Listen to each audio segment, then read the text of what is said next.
अब सर ये आप बताइए, हम लोग तो खुद नहीं जानते हैं।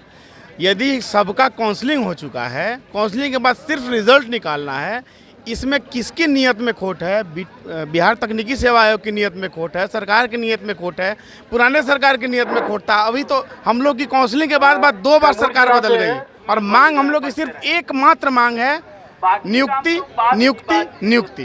हेम्योपैथी का भी है औषधि, आयुर्वेद का भी है औषधि, यूनानी का भी है औषधि, लेकिन कोई भी हॉस्पिटल में ये तीनों पैथ की औषधि अवेलेबल नहीं होती है, जिसके चलते हम लोग मजबूरन एलोपैथ की दवा पेशेंट को देना पड़ता है। क्योंकि समाज में लोगों को रोग ठीक करना है तो ये सीएस महोदय के हाथ में है कि हम लोग का आयुष मेडिसिन मंगाकर आयुष चिकित्सक को दे, ताकि हम लोग आयुष दवा देकर जनमानस का कल्याण कर सके।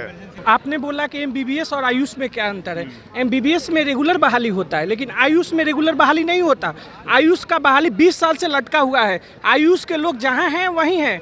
आज नया फ्रेशर लड़का है, उसको चांस नहीं मिल रहा है, जो पुराना है उसको प्रोन्नति नहीं मिल रहा है। नमस्ते, मेरा नाम आदित्य है और आप सभी का दा पंचायत में स्वागत है। इस वक्त हमारी मौजूदगी पटना में है और पटना के गर्दनी बाग में है। ये वही गर्दनी बाग है जहाँ पे लगातार धरना प्रदर्शन चलती रहती है और लाठियाँ भी चलती हैं यहाँ से। आज कुछ लगभग 1500 से ज़्यादा की संख्या में जो आयुष्मान चिकित्सक डॉक्टर हैं, ये लोग पहुँचे हुए हैं। आखिर इनकी क्या कुछ मांगे हैं, किनसे मांगे हैं? सेंट्रल गवर्नमेंट से मांगे हैं या स्टेट गवर्नमेंट से मांगे हैं? किनसे लोग मांग करना चाहते हैं? आइए एक एक करके हम बात करने की कोशिश करते हैं और बताएंगे, आप पूरी घटना आपको बताते हैं। सबसे पहले आपका हमारे चैनल में स्वागत है सर। बहुत बहुत धन्यवाद आपका भी। क्या नाम हुआ आपका? डॉक्टर आफ्ताब आलम। क्या मुख्य मांगे हैं आप? देखिए, बिहार तकनीकी सेवा आयोग के द्वारा 2020 में नियमित नियुक्ति के लिए 3270 पद पर आयुष चिकित्सकों की बहाली के लिए विज्ञापन निकला। विज्ञापन निकलने के बाद हम सभी लोगों ने फॉर्म भरा, यहाँ तक कि उसकी काउंसलिंग भी हो गई। आज 7-8 महीने हो गए काउंसलिंग कराए हुए, फिर भी बिहार तकनीकी सेवा आयोग के द्वारा किसी भी तरह का अगली कार्रवाई नहीं की जा रही है। जो रिजल्ट निकाला जाता है, जो मेगा सूची प्रकाशित की जाती है, अभी तक तकनीकी सेवा आयोग के द्वारा मेगा सूची प्रकाशित नहीं किया गया। हमारी बहाली की जो प्रक्रिया है वो बाधित पड़ी हुई है, जिससे हम सभी चिकित्सक काफ़ी परेशान हैं और इस आशा में और इस प्रत्याशा में बैठे हैं कि तकनीकी सेवा आयोग के द्वारा हमारी नियमित नियुक्ति की अगली प्रक्रिया की जाएगी। बावजूद कुछ हम लोगों को रिजल्ट अभी तक नहीं मिला, जिससे हम लोग चरणबद्ध तरीके से अपना आंदोलन करते आ रहे हैं, जिसमें आज का मेरा आंदोलन था 1 दिवसीय धरना प्रदर्शन।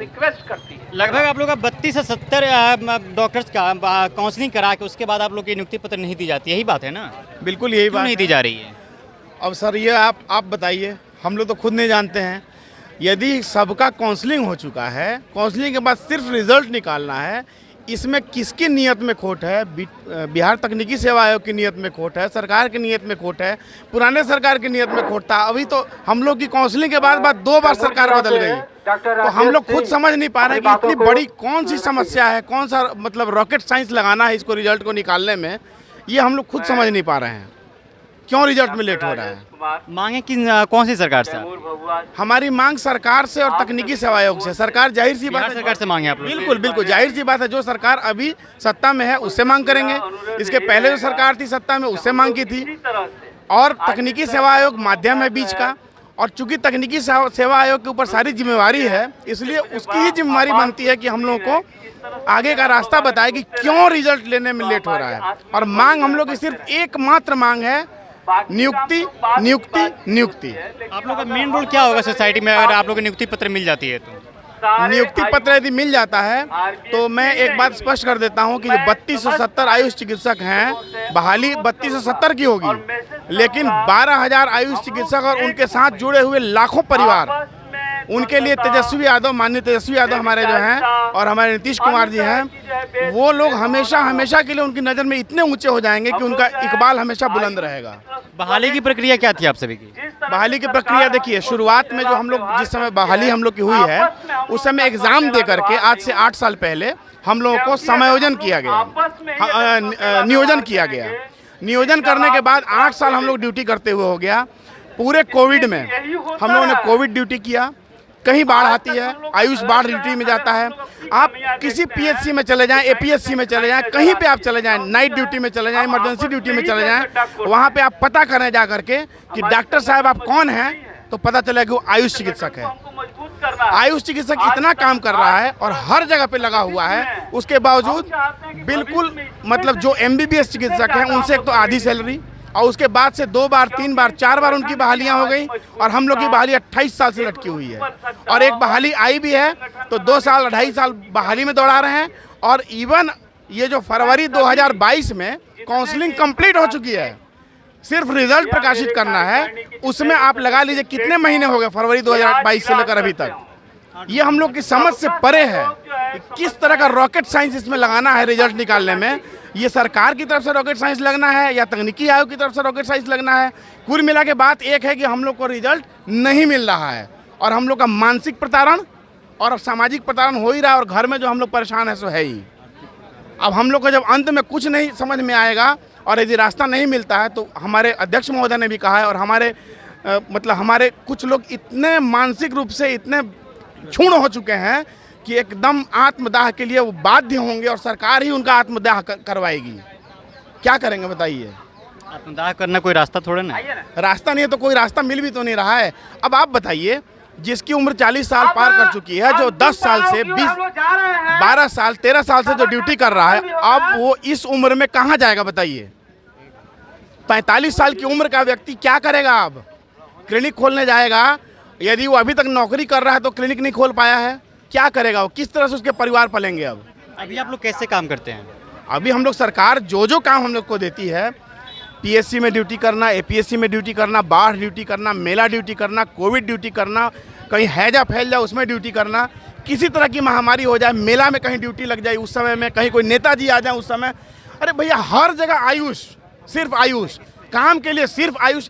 एंसेफ्लाइटिस करना है तो आयुष, एल्बेंडाजोल की टैबलेट खिलानी है तो आयुष, कहीं पे किसी जगह पे बच्चों का स्वास्थ्य जांच करना है तो आयुष, आंगनबाड़ी में जाकर स्वास्थ्य जांच करना है तो आयुष, सब जगह आयुष। काम सब ले लो डॉक्टर साहब से, काम सब ले लो, सैलरी मत दो, आधी सैलरी दो, बहाली मत दो, नियोजन पे रखो, और 40 साल 45 साल के बाद यदि बहाली आए तो उनको लटका के रखो।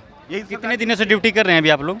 हम लोग अभी 8 साल हो गया। 8 साल। सैलरी कितनी मिलती है? सैलरी अभी 44 मिलती है। 44,000। तो ये बताइए, एक आप सभी भी एमबीबीएस ही हैं? नहीं, आयुष है। आयुष है। एमबीबीएस और आयुष में क्या डिफरेंस है? बताइए भाई।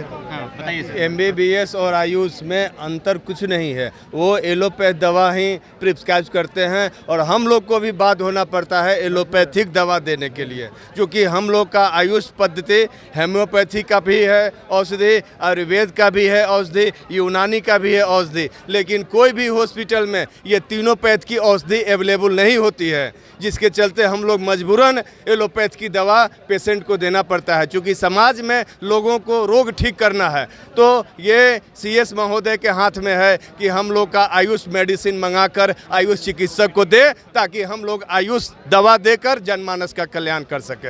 हाँ, क्या कर रहे हैं? आपने बोला कि एमबीबीएस और आयुष में क्या अंतर है। एमबीबीएस में रेगुलर बहाली होता है, लेकिन आयुष में रेगुलर बहाली नहीं होता। आयुष का बहाली 20 साल से लटका हुआ है। आयुष के लोग जहाँ हैं वहीं हैं।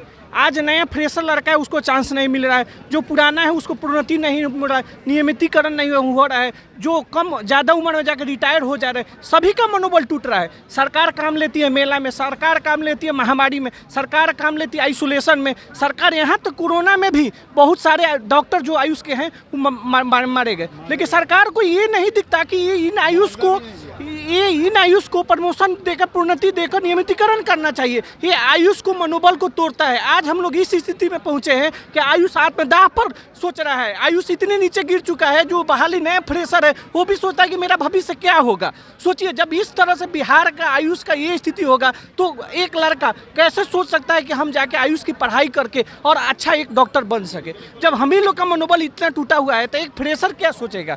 सोचिए, इसी को देखते हुए हम लोग 3270 आयुष की बहाली जो नियमितीकरण के लिए कम से कम 2 साल से लटका हुआ है, इसी के लिए हम लोग अपना नियुक्ति पत्र मांगने के लिए यहाँ उपस्थित हुए हैं। आप लोग कब धरना प्रदर्शन किए हैं इससे पहले? इसके पहले हमने जब ज्वाइनिंग किया था उस टाइम किए थे। इस बार हमने 4 बार धरना प्रदर्शन किया है, 1 बार कैंडल मार्च किया है, पेन स्टॉप किया है। आज जब सरकार ने 2 बार हम लोग का बात नहीं सुना तो तीसरी बार हम लोग धरना प्रदर्शन पे आकर सरकार को ये बात, अब माननीय स्वास्थ्य मंत्री को ये कहना चाहते हैं कि हम लोग आपके लिए जान देने के लिए हाजिर है, लेकिन आप हमारे लिए नहीं सोचिएगा तो कौन सोचेगा? बिहार में कोई दूसरा कोई सोचने नहीं आएगा। युवा के नेता हमारे तेजस्वी जी हैं, जिन पे बहुत सारा आशाएं जो हैं वो आयुष की टिकी हुई है। इसी आशा के साथ हमारे सारे आयुष भाई बंधु यहाँ आकर अपना बात रख रहे हैं और सरकार से डिमांड कर रहे हैं कि उनकी जो डिमांड है उनको पूरी किया जाए, और केवल एक डिमांड जो 3270 आयुष की नियुक्ति हो उसको किया जाए। लगभग बिहार के मुख्यमंत्री और डिप्टी सीएम उन्होंने ये कहा था कि बिहार में लगभग 20 लाख रोजगार और नौकरियां दी जाएगी। क्या उसमें आप लोग फुलफिल नहीं कर पाते हैं क्या?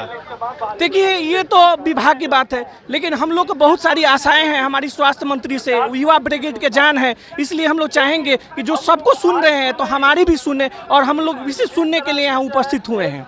डिप्टी सीएम और मुख्यमंत्री से क्या अपील करना चाहेंगे सर? मैं माननीय मुख्यमंत्री महोदय और माननीय स्वास्थ्य मंत्री महोदय से यही अपील करूंगा कि 3270 आयुष चिकित्सकों की बहाली अंतिम पड़ाव पे है। इसमें बस सिर्फ यही करना है कि उसका मेगा सूची जारी करना है और दावा आपत्ति निकालकर उसको समाधान करते हुए तुरंत नियुक्ति पत्र निर्गत करना है। इसमें कोई बहुत बड़ा काम है, सारी बाधाएं लगभग दूर हो चुकी है। कोर्ट का भी जो मामला था वो खत्म हो चुका है।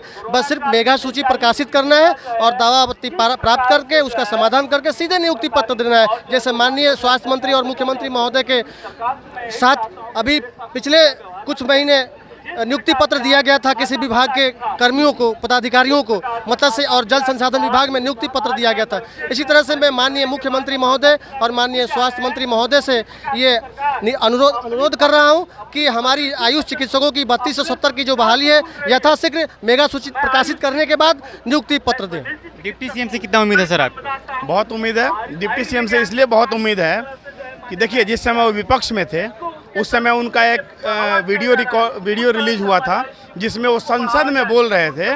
उस समय मंगल पांडे जी विधानसभा में, हाँ विधानसभा में सॉरी बोल रहे थे। उस समय मंगल पांडे जी स्वास्थ्य मंत्री थे। उस समय उन्होंने प्रश्न उठाया था कि यदि आपके कैबिनेट ने आयुष चिकित्सकों का वेतनमान MBBS चिकित्सकों के बराबर कर दिया तो उस समय 44,000 MBBS का वेतनमान था, आयुष को 44,000 वेतनमान आपने किया। लेकिन अब जब 65,000 वेतनमान हुए, 2 साल हो गए हैं, तो आपने इनका 65,000 क्यों नहीं किया? क्या कैबिनेट के ऊपर आपकी अफसरशाही है?